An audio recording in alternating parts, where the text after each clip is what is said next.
All right, it looks like I'm recording. Hey there. Thank you for being here tonight. Tonight, we are going to be talking about Chapter 7 in Real Estate Principles regarding contracts. And a little bit different, this is a little bit broader than what we think of as a typical agency contract, which we would see in a listing agreement.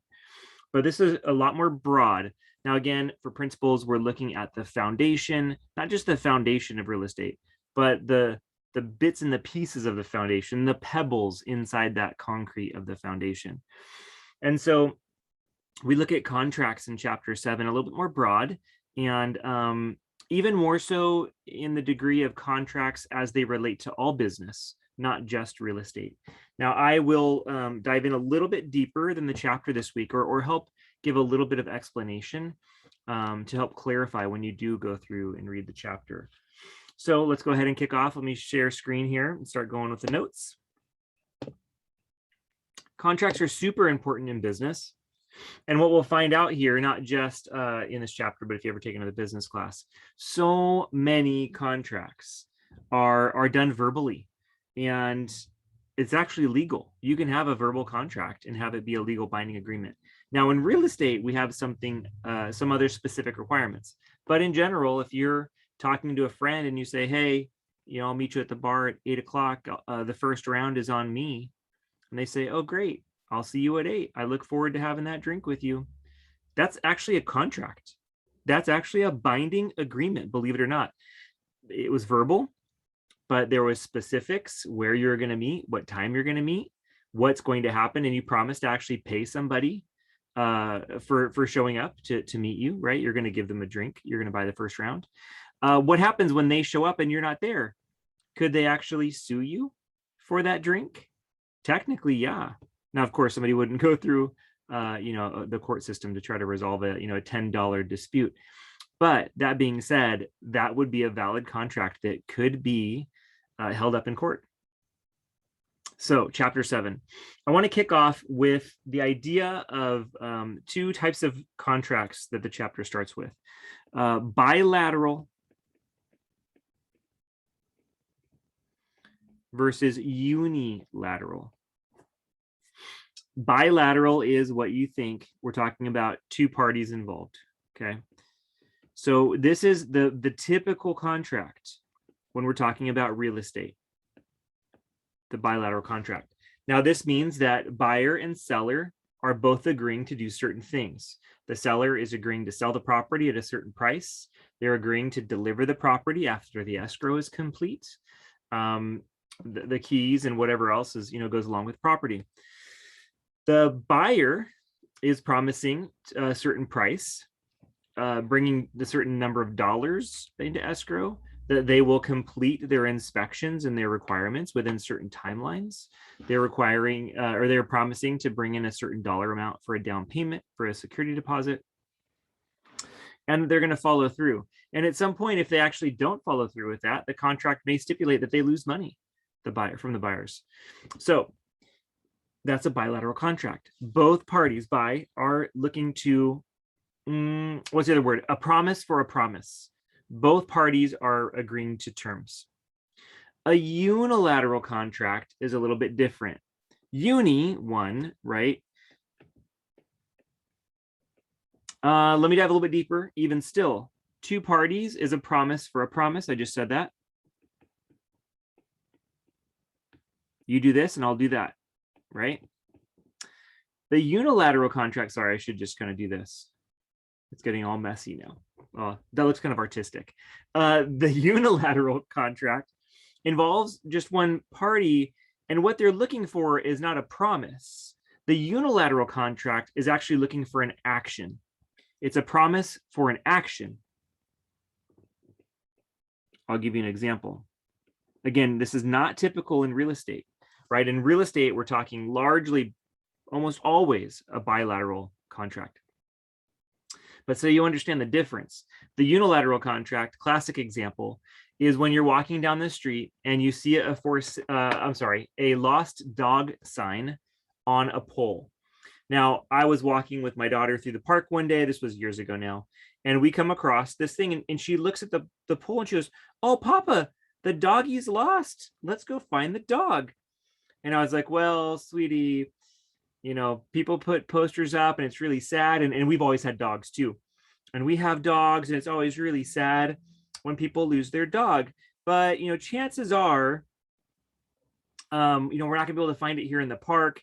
You'll notice that on the sign, it might say a certain date. It might have a phone number there and it says, lost dog, please help me find Choo Choo, female bare-faced Pomeranian. Yes, I'm reading a sign here because I took a picture of it. And then I get to the reward. If you can see it, $10,000. And so I'm reading this out loud to my daughter, and I'm like, well, maybe we can go look for the dog. If it's here in the park, 10 grand. Now, what happens if we actually find that dog? What happens if we find the dog? We call the phone number and say, here's your dog. I saw your sign. Have a great day. Does the person have to give me 10 grand?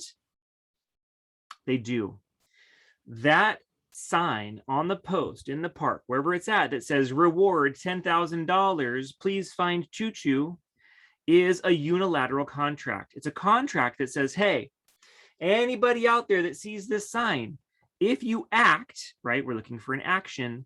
If you find the dog, then I will pay you the dollars. Now, do you have to go look for the dog? No way, right? Are you required to stop and take time and effort out of your day to go do that? You aren't. And so this is what a classic example, again, of the unilateral contract. One party is agreeing for dollars if you find the dog, if you act. Again, this is not common in real estate, but I want to give you this kind of broader perspective of what these look like.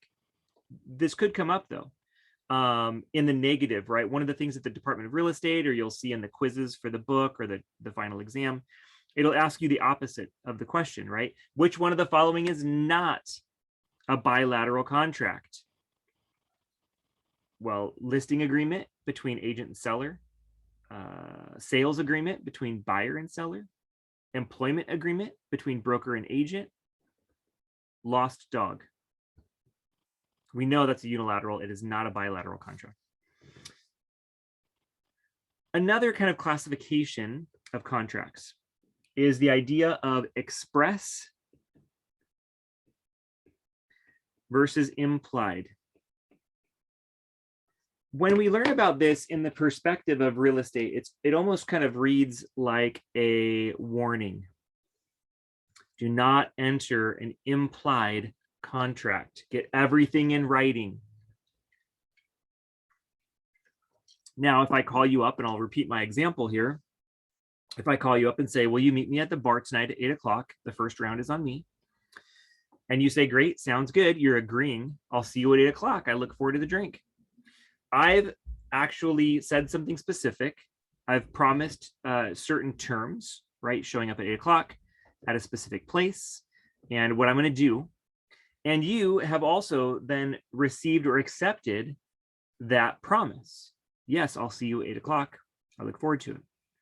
This is considered, even though it's verbal, this is considered an express contract because the terms are defined.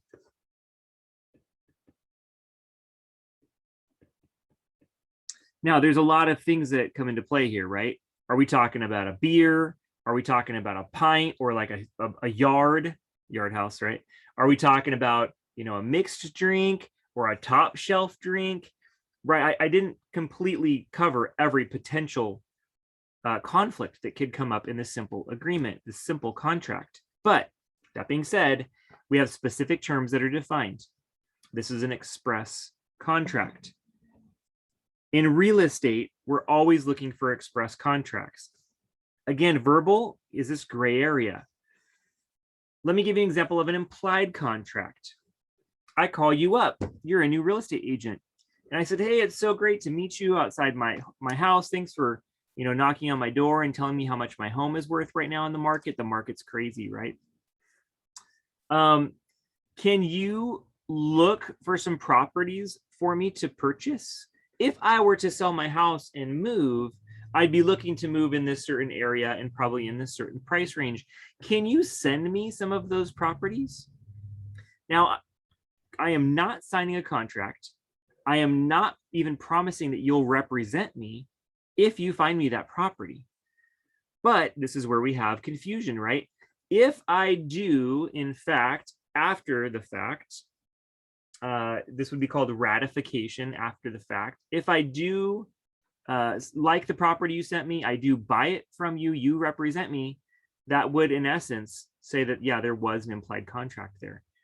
But me just asking for your help, this is where we get a little tricky. If as an agent, you ever have a seller that says, oh, can you please send me some comps? I'd love to use you and represent me. Please help me sell my property. How much can we get? You are not an agent of that seller yet, even though they're asking you all the important questions, and you might start to get excited because you think, hey, this is a potential paycheck, right?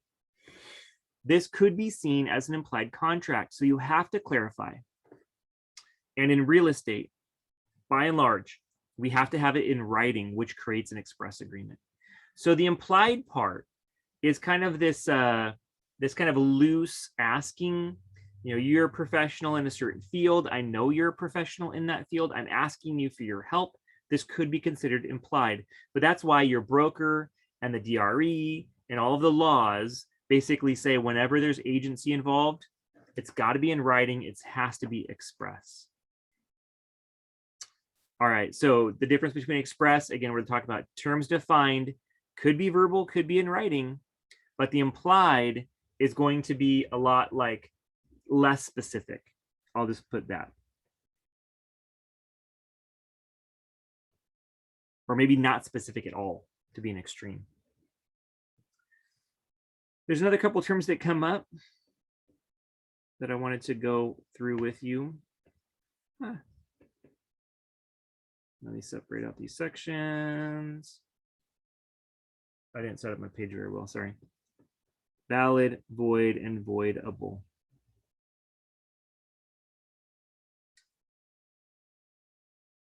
This is one of those sections that you will get questions on. You will see questions on chapter quizzes, on final exams by the DRE that refer to valid, void, voidable. Let me go through some scenarios with you so that you can understand the difference between these. Valid. Valid means a legitimate contract. Valid means not even express. Valid could even be implied, but the idea of valid means that the contract is in good shape. So valid means, I'll just say legitimate. Valid equals legit.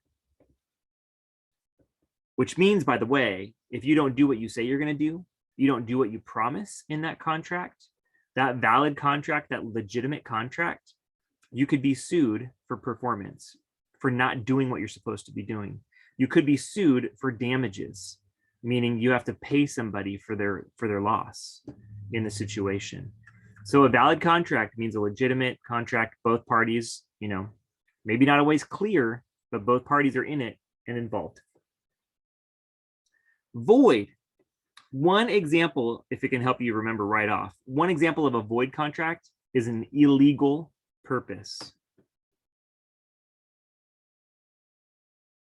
So somebody says, hey, I heard you're cooking up some pretty awesome blue meth in an RV out in the desert. I would love to give you $10,000 for a pound of that blue meth. If you've seen Breaking Bad, right? This contract cannot exist. Methamphetamines are illegal. Selling methamphetamines are illegal. Therefore, you cannot have a contract to buy or sell methamphetamines. It's illegal. It's void. So you can't go to a judge and say, hey, judge, I gave him the $10,000 in cash and he gave me no blue meth. Right? The judge might have you arrested or something like that, right? But they're not going to enforce this contract because it's for an illegal purpose. It is automatically void. That contract cannot exist. That's just one example of a void contract, but it's a big one. So usually when you think of something void, you're thinking of something that can't exist. If you have a 16-year-old signing a contract to purchase real property, it's void, can't exist. It's a minor, not 18 yet. So this idea that the contract can't exist, therefore it's void. Voidable is interesting. Voidable means that it could go either way. We're talking about like a teeter-totter. Could go this way, could go that way. I'll give you an example. So you recognize the term able, voidable. Could be valid, could be void. Husband and wife are on title to the real property, the house. Husband and wife might be disagreeing. Maybe they even agree on selling the house. Wife goes away on a work trip and is out of town.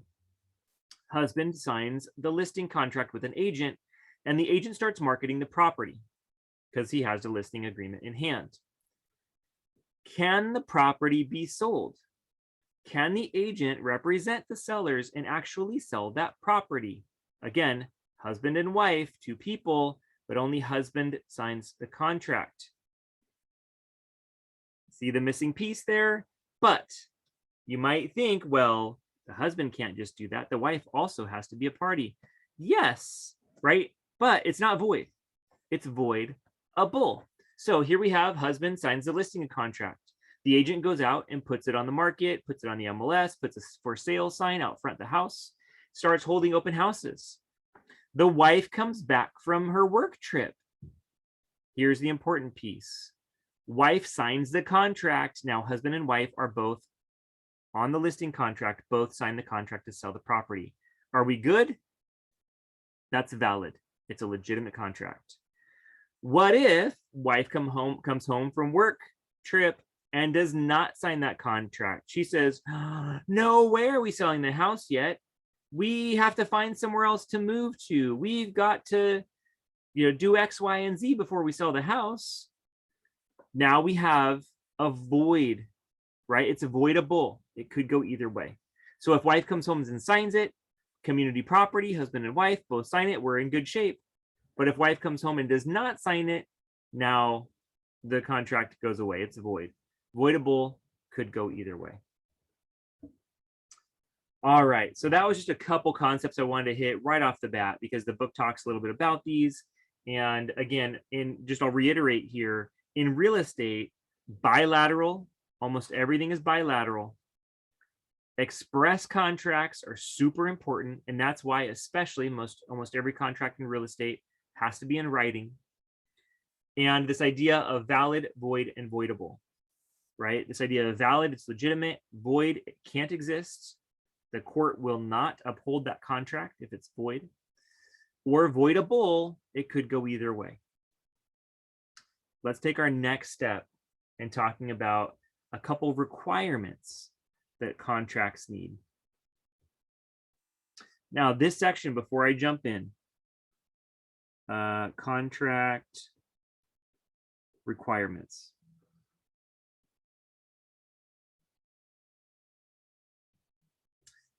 I don't want to dig too deep on this, but I think it's important because when I was learning about real estate, when I was in your shoes, in your seat as a student in real estate principles, I remember hearing and reading stuff, and it was like, I don't know what this is talking about, right?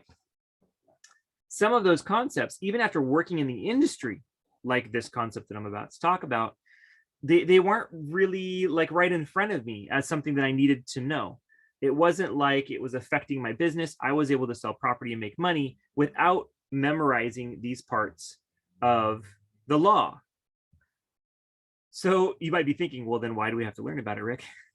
Because to get through principles and to get through the DRE salesperson's exam, you have to know this foundational information. So I want to talk about these contract requirements in the perspective of the law. And I want to remind you that real estate is a part of the law. Real estate isn't just selling houses and it has its own special laws. There are some laws that are special to real estate, but in large part, when you're an agent, you're having to follow the same laws as any other business has to follow. And any other contract that the law describes, right? You have to follow those same laws. It's not a whole separate rule book just for real estate. So first up, I'm going to go through these requirements. First up, we have the term capacity. In large part, the majority of the time, capacity is referring to age. We're talking about somebody who is 18 years of age, a legal adult, or older. Capacity could mean another term. Now, I apologize. I have no intention to offend here. But if the eyes of the law see somebody as not competent, for example, maybe somebody has a disability like cerebral palsy. I have a relative who has cerebral palsy. She can wake up, she can feed herself, she can go to the bathroom, get dressed, she has a job, but she does not have the mental capacity, the competency to be able to go sign a contract and buy a car. She doesn't have the ability to manage in kind of normal life to be able to drive a car. She doesn't have a driver's license. So when we're talking about the word capacity, that's the legal term, we're talking about this idea that if you're under an adult, right, if you're under 18, if you are considered incompetent in the eyes of the law, that you do not have the ability to enter into contracts. I'll leave it at that. The next step is called mutual consent.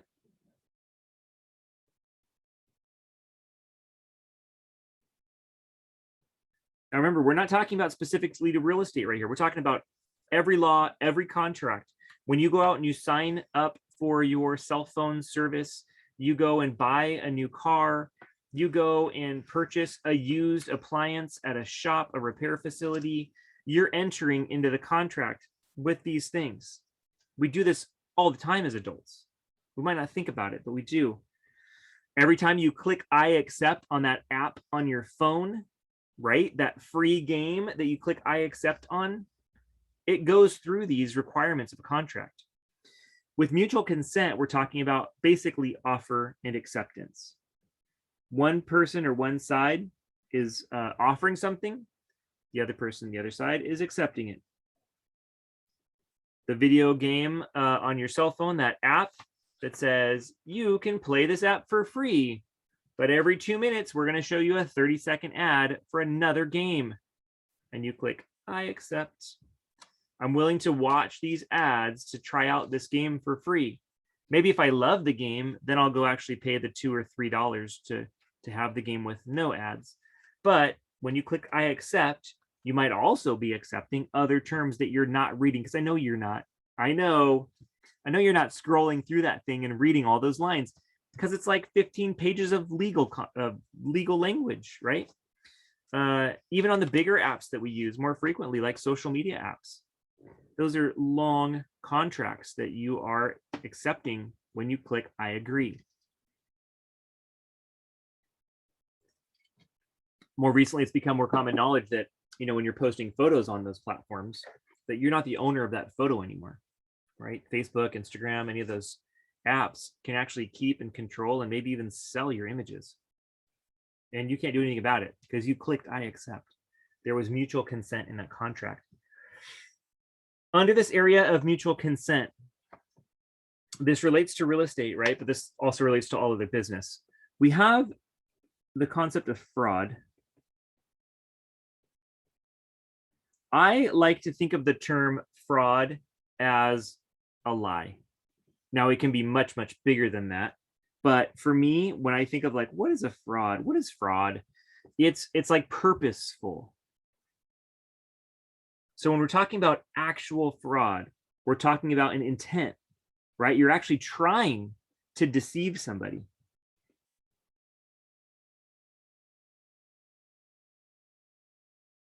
So in short, like lying, right? I know it's not the truth, but I'm going to say it anyway. I'm trying to deceive you.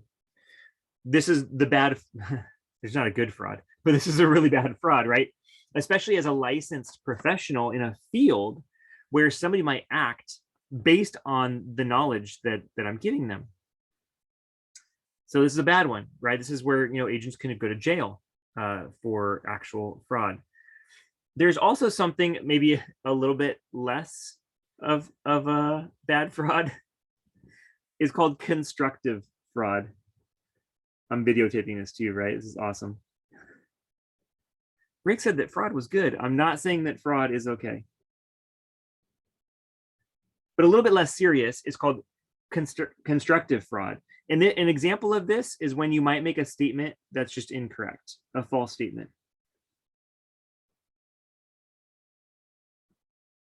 Like you make a comment that, oh yes, Mr. Seller, I promise you we'll find you another property to buy. Can you really promise that? What if they then sell their property and then cannot find a property to buy? Then based off of your statement, that seller is out of the house, right? They're homeless now. You weren't trying to deceive them. You weren't like lying to them. You really did try to find them a property to buy, but your actions still caused them harm, right? So you have this idea of a false statement. This would be considered, or could be considered, constructive fraud. The next step, or number 3 in our requirements of every contract, is called a lawful object. And this kind of reflects back on what we just talked about a little bit. If it's illegal, if it's not lawful, then what's that contract called? Void. We just learned about that. So we have a lawful object. Again, here's where we're looking at, typically in real estate, we're talking about dirt and a structure. Maybe it's just the dirt. Maybe it's a parking lot. Maybe it's a lease. This is still a contract where you're leasing, you're paying rent to somebody for a house, condo, office space, commercial space, warehouse space, whatever it is. It has to be a lawful object. And in real estate, again, for the most part, we're clear on this. Number 4 is consideration. I don't want to go too deep on this because in real estate, this is usually pretty clear. It's dollars, it's money. In real estate, I'm going to buy your property. You're going to give me the keys. I'm going to give you the dollars. This is the consideration. For this contract to be legitimate, there has to be something of value that is exchanging hands. Now, what if you're selling me your property and I'm giving you a 67 Corvette? Is there value there? Yeah, of course there is, right? So we can also use the term value, anything that has value. You're going to sell your property to me, and I'm going to be giving you a collection of diamonds. Not common, but that is a legal object, and there is value there. So it could happen. You're going to transfer your property to me, and I'm going to transfer a property to you. It doesn't look like dollars, but both those properties have value and they're exchanging hands. So there is consideration there. So just a reminder here, all 4 of these things have to exist for a contract to be valid, legitimate. All contracts. Oh.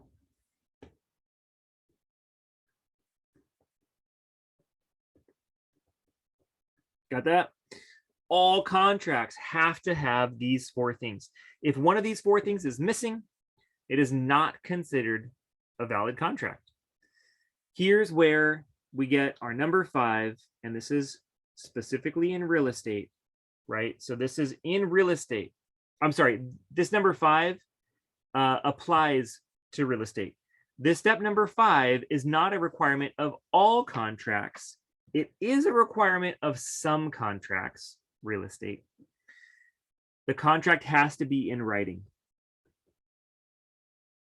So again, my early example, if I promise you I'm going to buy you a drink at the bar when you show up, we didn't put that in writing. We didn't write it down on a napkin. I didn't even text you about it later. It was verbal, but it's a legitimate, valid contract. It doesn't have to be in writing in the eyes of the law. This 5th piece as a contract requirement is there, though. Some contracts have to be in writing, specifically real estate. I'll go ahead and do it.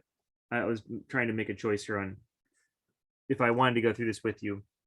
These are the 5 things that have to be in writing.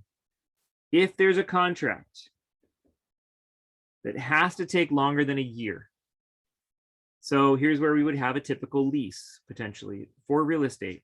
I'm going to lease an apartment. I'm going to sign a contract saying I'm going to lease the apartment for 12 months.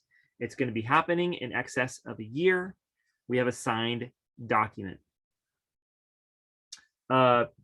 By the way, because it's real estate, we have to have it signed anyway. But as an example of this, we could have a month-to-month agreement without a contract, without a written contract.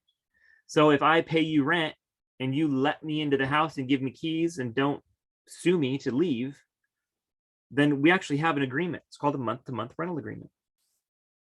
It's actually a strong agreement in California. So here's one example. Another example that has to be in writing: real property.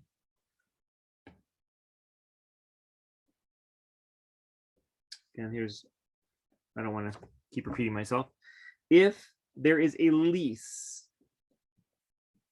the idea that I'm going to give you money and you're going to give me access to something for an ongoing period of time, this is called a lease, has to be in writing. Again, month to month, I can give you dollars and you let me stay there. But in 3 months, maybe you want to increase the rent. Maybe I want to leave, right? We're not tied to any contract with a month-to-month rental agreement. There's pros and cons to having that. Whenever there is somebody representing somebody else, there's something called agency, right? We've discussed this term several times. When I'm representing you, we have to have that contract in writing. There has to be an end date. There has to be specifics that are included in that agency. It's not an ongoing forever thing. And number 5, the 5th one that has to have contracts in writing, we have to have it on paper, is when there's agency, I'm going to abbreviate, and dollars. So here again is another example of real estate, what we see with agency, when somebody's going to get paid for the work that they're doing. So 4 things, these top 4 things have to be in every contract for it to be valid. Think about it. Think of an example: cell phone, your cable bill, your utilities with SoCal Edison, whatever it is, your car lease, right? They have to have all these things. Then we have the writing part. When we think about what the law says has to be in writing, you might sign a contract for a lot of stuff. It's usually clearer in business. It's easier to come back and say, yeah, we have a valid, legitimate contract. Here it is. It says all the stuff. The law doesn't say it has to be in writing, but here's the proof. And by the way, it's an express agreement because we list off all that stuff that we are both promising to do. So written contracts can be a great, useful tool. They don't have to be in writing all the time, though. Real estate, they do. Hopefully I'm not confusing you yet. One other thing I actually want to jump back to is this valid, void, and voidable. One more comment on that. When we're looking at voidable, so we have the valid, legitimate contract. We have the void contract, which could be because it was illegal, or it could be because something else happened that made it void. We also have the voidable. And the question here,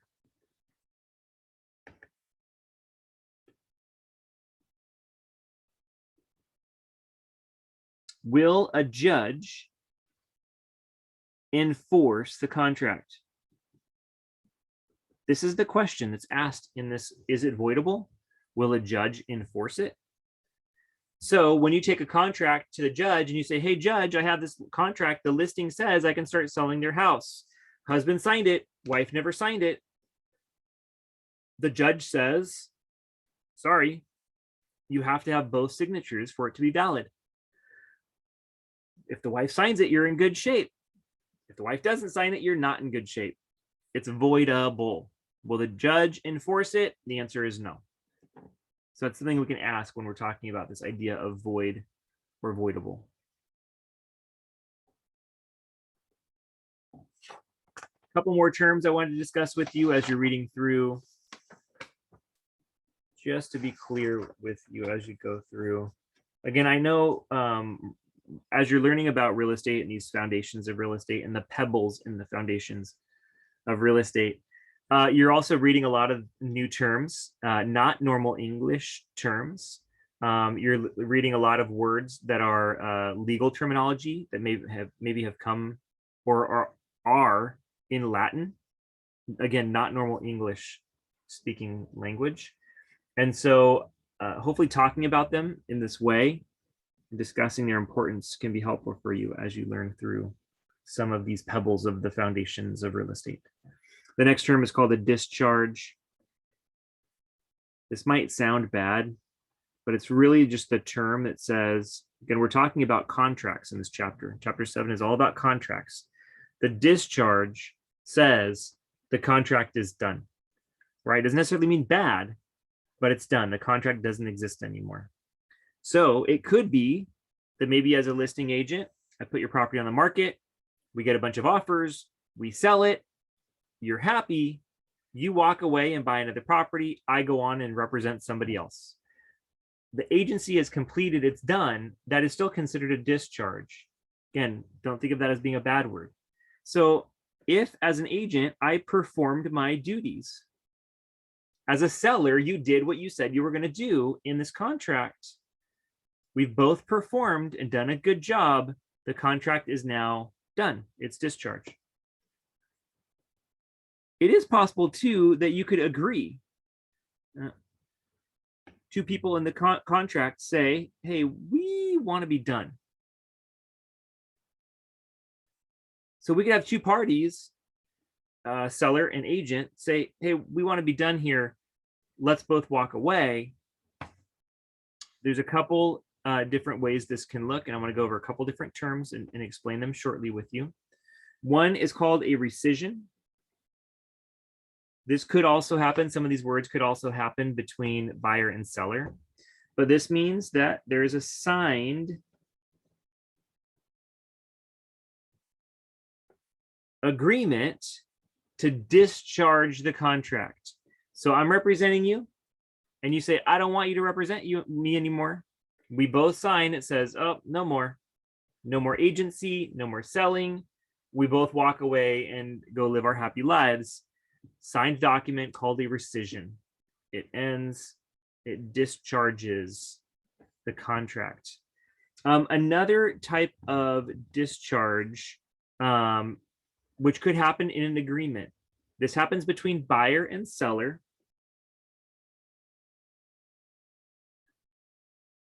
I've seen this happen where buyer and seller are in escrow.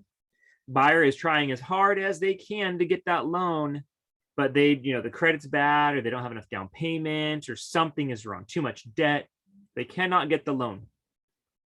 They try lender after lender after lender, and the seller says, hey, I've been sitting here in escrow with you for 2 months and you can't close on this property.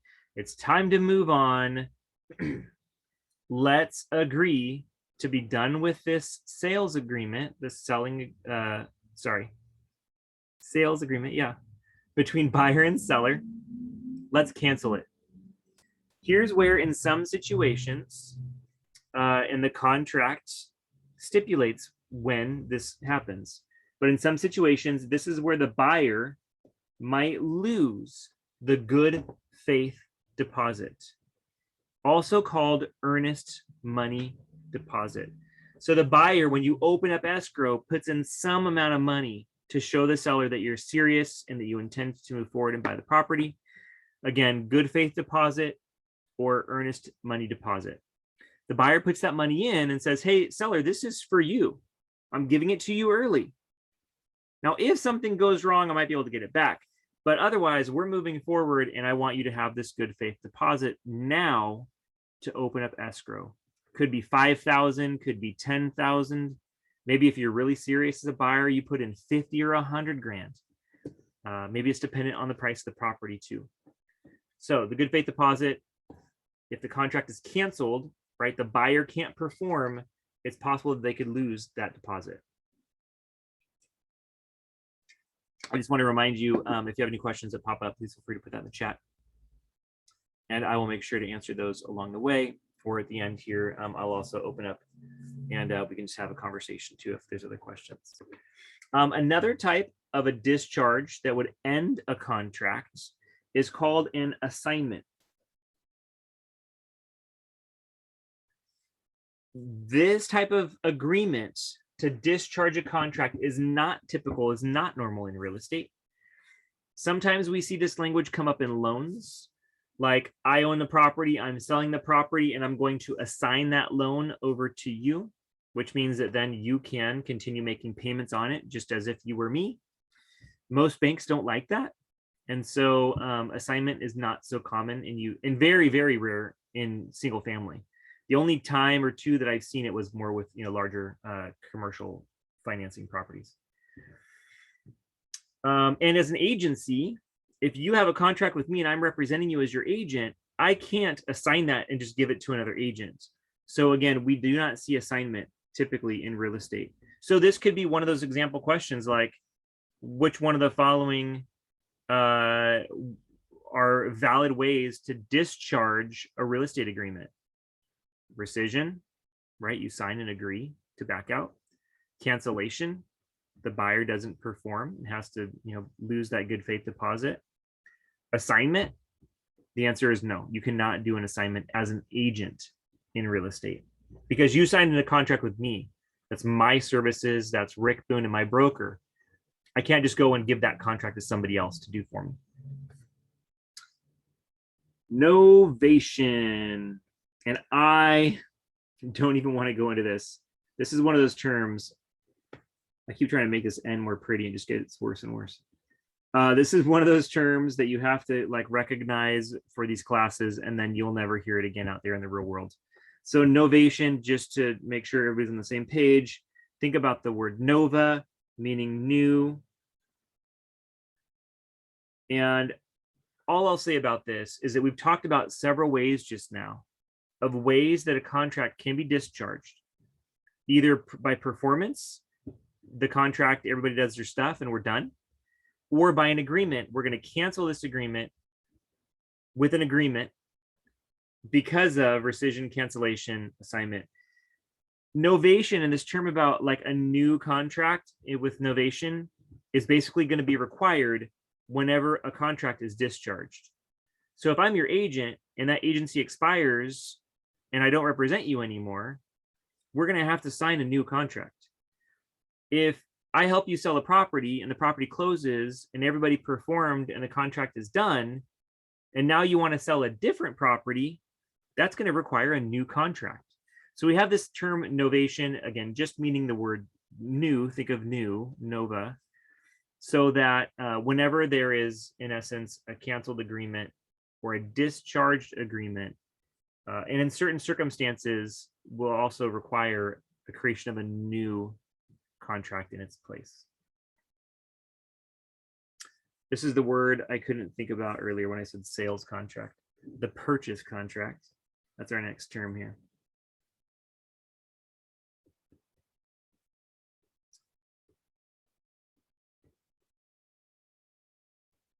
So if I can just take a quick pause here, instead of just talking at you, and I'll draw a cool little picture. You've seen this from me before, but just to recap a little bit, we have the seller on one side. We have the buyer on the other side. We have the listing agent on this side. We have the selling agent on this side, typically the selling agent. We also might have the buyer's agent. Now, in real life, people interchange these terms all the time. But the buyer's agent means that the buyer is actually paying money to this agent, which is not typical. Now we have between buyer and seller, we have this agreement called the purchase agreement. Between seller and listing agent, we have this contract called the listing contract. Between agent and agent, or broker and broker, we have a contract called, well, it's the language is in the purchase agreement, but often referred to as a cooperating broker compensation, right? If you're going to help me sell the property, I'm going to share my money with you. We also have contracts between listing agent and the broker, and that exists on both sides. Right here we have not technically an employment contract, but basically the details regarding the responsibility of broker and agent. Maybe it is called an employment contract, even though you're not getting a salary, obviously. So you can see in the simple snapshot, there are contracts all over the place. This is just a simple everyday transaction in real estate too. Now bring in a title company, an escrow company, a termite company, a professional inspector, a plumber, an electrician, a roofer. I mean, we could go on and on and on and talk about all the contracts that could come into play in this transaction. But this is a super basic transaction that I just showed, and we can see how many contracts are involved. Specifically, we're going to talk about the purchase contract. This contract is also referred to as the offer, because when the buyer puts those terms into the contracts and sends it to the seller, they don't usually do it directly, by the way, but the contract is between the buyer and the seller, right? They're offering X dollars, close in 2 months, all the stipulations, the details in that contract. Now the seller might counter and send the contract back to the buyer.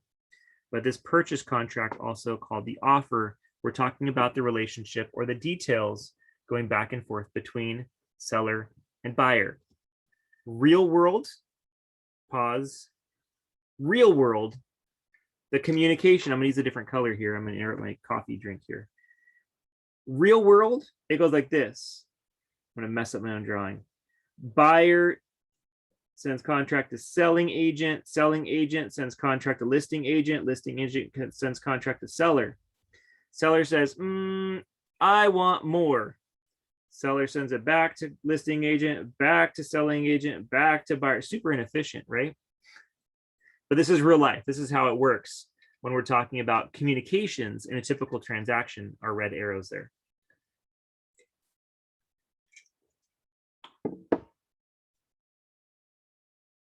In this purchase contract, in the offers, in the offer, I want to stipulate here, the book talks about this. The contract itself is like a dozen plus pages, right? So there's a lot of details in here. It also details the duties of the broker.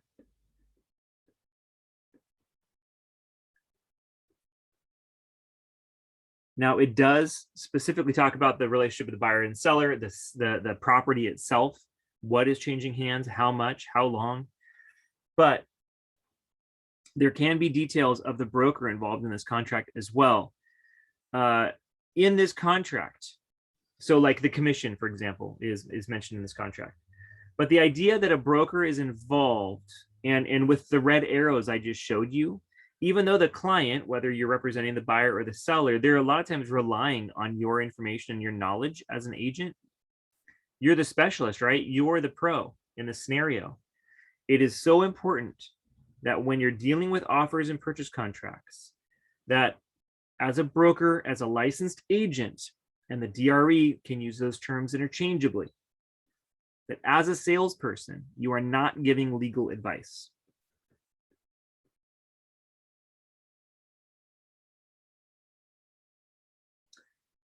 So the buyer says, hey, Rick, how much should I offer on this property?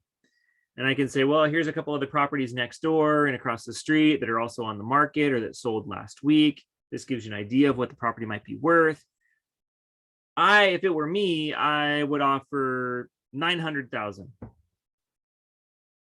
Well, okay, so if I offer 900,000, then should I pull that money out of my IRA account? Ooh, well, I'm not a licensed financial planner, so I'm not going to be able to help you with that question. I'm so sorry. Oh, no, I get it, Rick. I also have this trust, and so maybe I can tap some money out of that trust.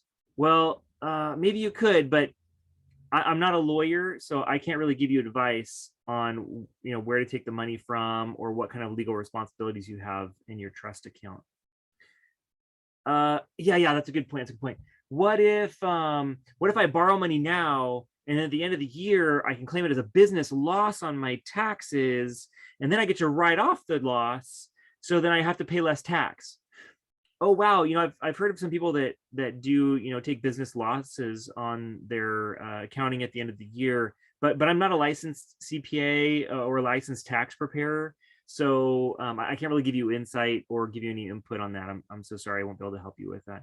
Do you have a CPA to call that you can ask that of? See what I'm doing here? Normal, semi-normal conversation that can happen in real estate about some really basic concepts, right? Taxes, legal advice, where am I getting my money from, all that stuff. As a licensed salesperson, I cannot give any advice on any of that stuff. And you'll hear me say this stuff all the time when I'm teaching. A lot of times when students will ask questions, because I can give you some advice, or I can give you some perspective, or I can give you an example of what I've seen, but I am also very clear, even though I'm not representing you and you're my students, I'm trying to mimic for you and model for you the language that can be used in the real world. Oh, I've heard of people doing that, but I can't give you insight because I'm not a licensed CPA or tax preparer. Super easy thing to say, right? And when you say it out loud, you're like, oh, of course you're not. You're a licensed real estate agent. But some people, I think, look for that advice from their agents because they're just looking for help. So it's also kind of important. One of those things, term I heard a long time ago, know what you know and know what you don't know. And if you don't know it, don't go giving people advice about it because that's just going to get you in trouble. Two last concepts. We're getting close to our hour here, and I know you're probably kind of glazing over. I at least have some coffee here, so hopefully you have some energizing beverage or something with you. One next concept, not too long on this, but this term comes up in a couple different ways in real estate, specifically in the books. In the real world, gosh, it's just not often. I think I came across this once in 9 years full time and hundreds of transactions. The idea of an option. And so all I want you to focus on whenever you see the word option, it could be talking about a listing agreement and option to purchase. It could be talking about a lease and option to purchase, which would be between a tenant and an owner. The idea of an option is just that. It's an option. So whenever you see this word, think of it as an opportunity. Good opportunity, bad opportunity, I'm not one to say. It could be anything, but it doesn't require you to act. It's the ability to act, it's the opportunity to act, but it's not a requirement. Opportunity to act. I don't want to go too deep into this because that's really it. The idea of this, as far as this book, the quizzes and final exam for this class, and even at the state level at the DRE, whenever you're seeing the word option, it usually is referring to this idea that you have the ability to do something. You have the opportunity to do something, to act, to purchase, whatever it is, but it's not a requirement. You don't have to do it. And that's basically what it boils down to. So I'm going to stop it there. No rabbit holes tonight. Lastly, the term exchange. I go in more in depth in the exchange because the biggest part of an exchange. Here, let me clarify. I'm going totally off notes right now.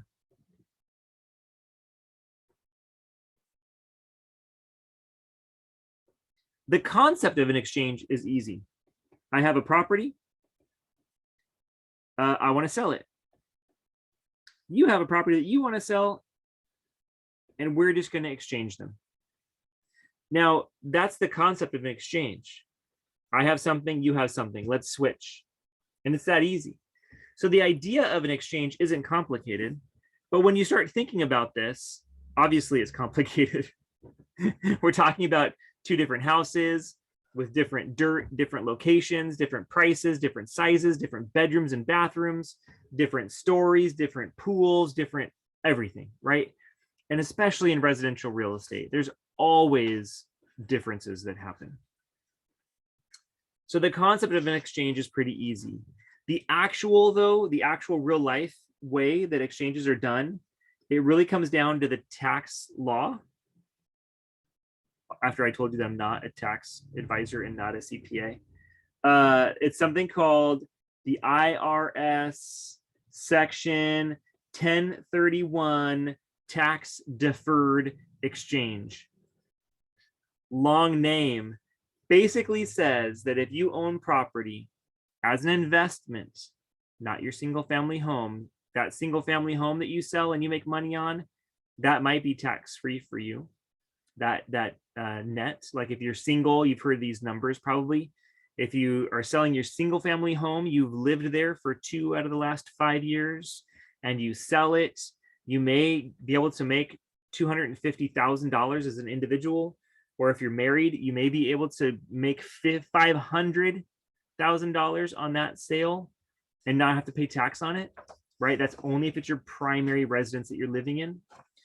If it's an investment property, you can't do that. If you sell it and you make $1, you have to pay tax on that dollar. It's a business that made money. The government knows, though, that it's benefit if people own property. And when people invest in property and put money into property and help other people that need to live in that property or use that property for offices or businesses or parking or whatever. So the IRS has this law in place that says if you sell your investment property, you got to pay tax on those dollars. But here's a whole bunch of rules that if you follow them, you can defer that tax into the future. You still have to pay it at some point, but you don't have to pay it today. So the idea of the IRS Section 1031 tax deferred exchange comes into play. I talk about this more in depth on the chapter in taxes. So I'm going to end there with the idea of exchanges in chapter 7 in contracts, with the idea that in concept, we can see I'm changing this with you, we switch, we're happy. Ideally, that's how an exchange works. In real life, that's not how it's going to happen. We have this tax law that helps us deal with this exchange situation. Hopefully that helped clarify some of chapter 7 for you, understanding contracts in more detail. We're right at an hour right now, so we're in great shape. Thank you so much for being here. Let me just check the chat. If you want to exchange property with somebody, can it happen? And what do I need to do? Yeah, absolutely. Here's the problem, though. If you have this simple idea of an exchange where I'm going to give you a property and you're going to give me a property, are they the same value? Am I going to take your property, but it's worth more, so I have to give you some cash on top of that property? If I bought my property for $1 and now I'm exchanging it for yours, and it's worth $100, round made up numbers, right? If I'm making $100, like I'm still gonna have to pay tax on that, right? So I can just say that it rarely ever happens in real life where somebody just exchanged property for another property. If it does happen, it happens a lot like a purchase, but it's kind of two simultaneous purchases without so much dollars. We're more talking about the actual land and property. So I don't have the ability to talk through that in any more detail, unfortunately, just because, again, in real life, it almost never ever happens. If it does, this is where maybe an agent would be involved, but actually more likely a lawyer would be involved, and potentially even a lawyer with tax knowledge, because of the possible consequences that come with a real estate transaction. Great question. Thank you so much for asking. Awesome. That's it in the chat. So I'm going to go ahead and stop sharing for one, and then I'm going to stop recording here in just a minute and then open it up if you have any questions.